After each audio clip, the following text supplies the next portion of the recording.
Well, hey, tubers, tubettes, various crazy people. I'm here with one of my oldest friends here in Dumagetti. This is my friend Abby. Hi, Abby. Hello.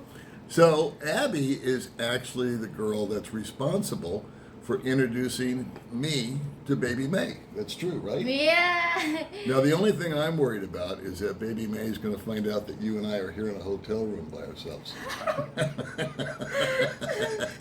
It's a joke. Come here and say hi, Mae. Hi guys. Okay, so she's here.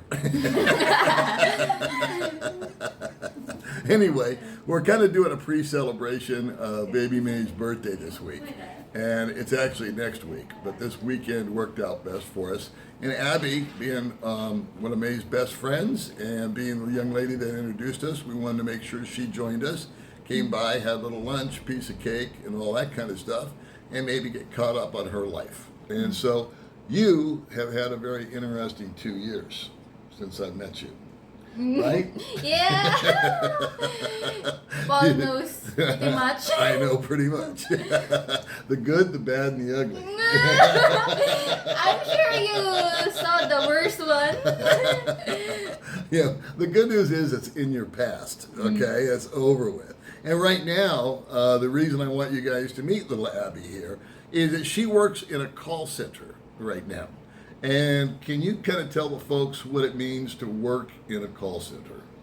Yeah, working in a call center, you have to answer calls from the customers, and pretty much every day you hear some bad words like F words, you know? Right. Like most every day, like the first time you take a call, sometimes if you are so unlucky, you get some first caller that is so rude and so not nice. Right, So right. it's gonna ruin your whole day. It does. It's a hard job, huh? Yeah. And it's what's funny is that it's not funny, but what's unusual is that most of us equate hard jobs with labor. You know, like digging a ditch or mopping a floor or painting a wall or working outside in the sun. And you sit in an office, right? Yeah. You have a computer, Yeah. and you answer the phone, right? Yes. So it's not like you're out working your muscles or anything, but by the end of the day, how do you feel? I feel sometimes I feel so exhausted that I feel so tired because like especially when it's like end of the month, Yeah. because most people's like we are under smart and most people's lines are disconnected, so people are so crazy because they can't use their lines and they will like telling you to do the impossible because we don't have the what you call that. We cannot. You don't have the power. Yeah, we don't have the power to give back their lines. We just have to do the reports and escalate it and stuff like that. And sometimes they would force us to do the impossible, which is crazy. That's why I feel so tired at the end of the day. So would you agree that being yelled at and having negative people all day on the phone can be more tiring than working outside or doing physical work? Yeah, hurting emotionally is more painful than working like a hard works. Yeah, I have to agree because I worked in retail and I was in the car business, so you want to hear about heat.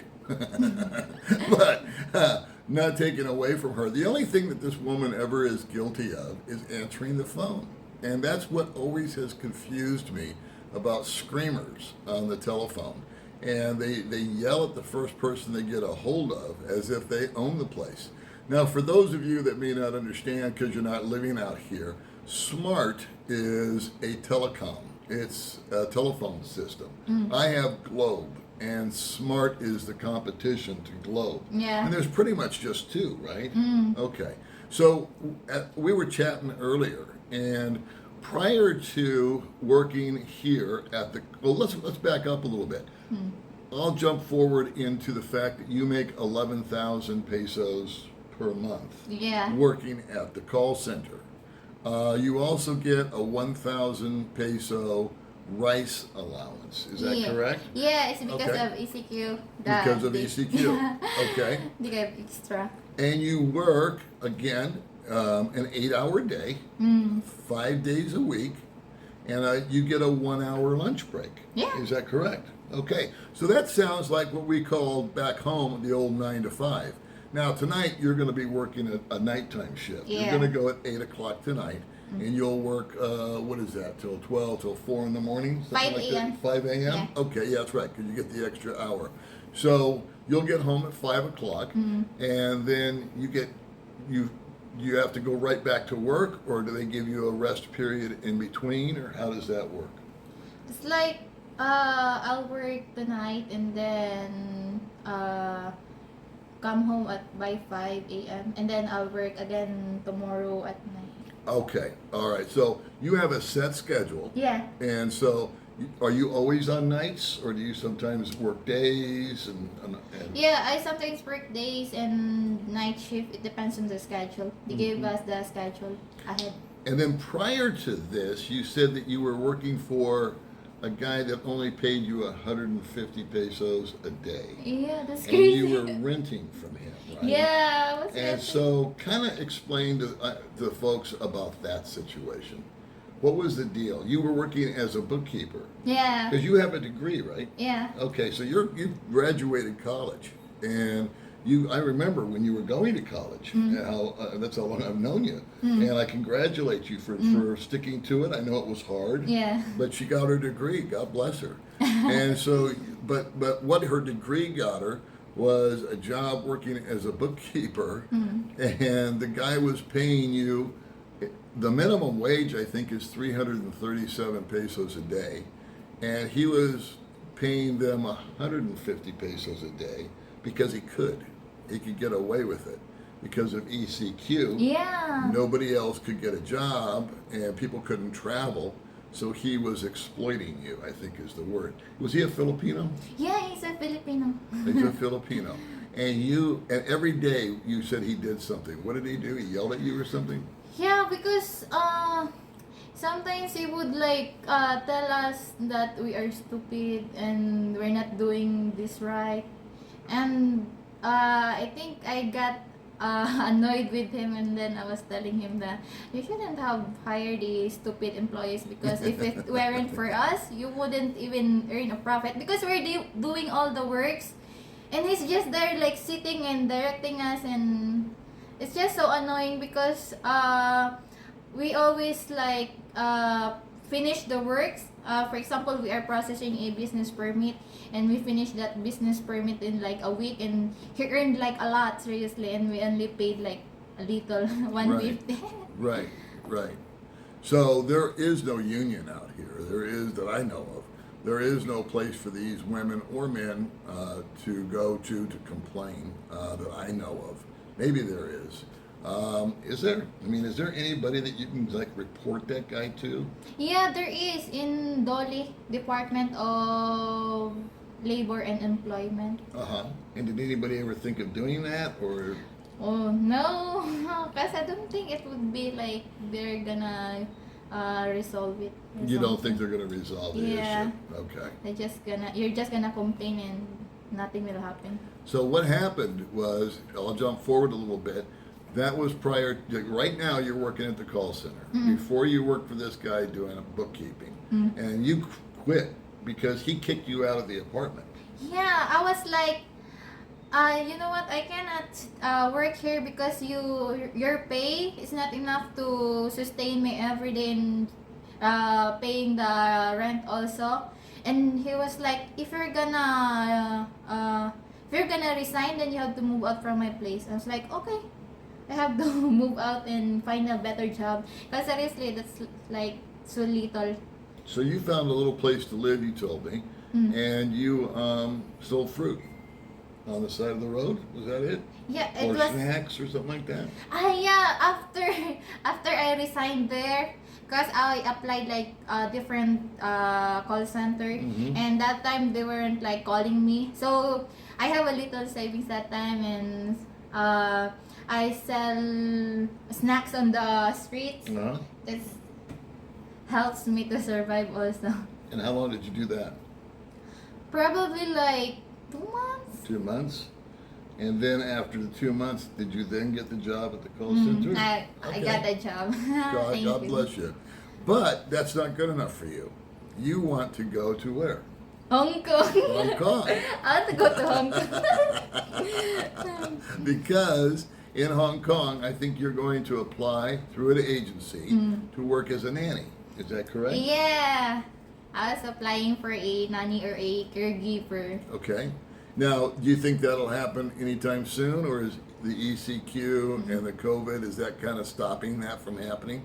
I don't think so, but there's one. I think it depends when we get a employer. But I think a week ago, Uh-huh. I was interviewed Wow. by an employer in the Hong Kong. But I think they're looking for someone that is like older and can stay for like 4 years, because I'm only planning to work there for 2 years in Hong 2 Kong. years. So I think they didn't hire me. And then the agency, they told me that they're gonna find another employer for me. Okay. So you will be known what's known as an OFW, an overseas foreign That'd be- worker, right? Yeah. And the salary you told me for that is how much? 30,000. 30,000. And you get room and board. Yeah. Right? Okay. The only problem I have with that, or the only fear that I would have with that, is going to a foreign country, working for people that you don't know, and pray that you're safe and not exploited and all that. And hopefully the agencies that you girls go through vets those people. Vets means they check them out to make sure that they're not going to harm you or take your passport from you or something like that. So you would basically be taking care of kids, right? Yeah. Okay. And you currently have a boyfriend. Yeah. Yes, and he is from Papua New Guinea. I've met him. He's a super duper guy, and he's an airline pilot, and he flies commercial jets, but he can't fly. Yeah, I know. That's so sad. Yeah. Can't fly for now. Okay. But anyway, so this is a young lady I just wanted to introduce you guys to. This is our good friend and May's best friend, Abby.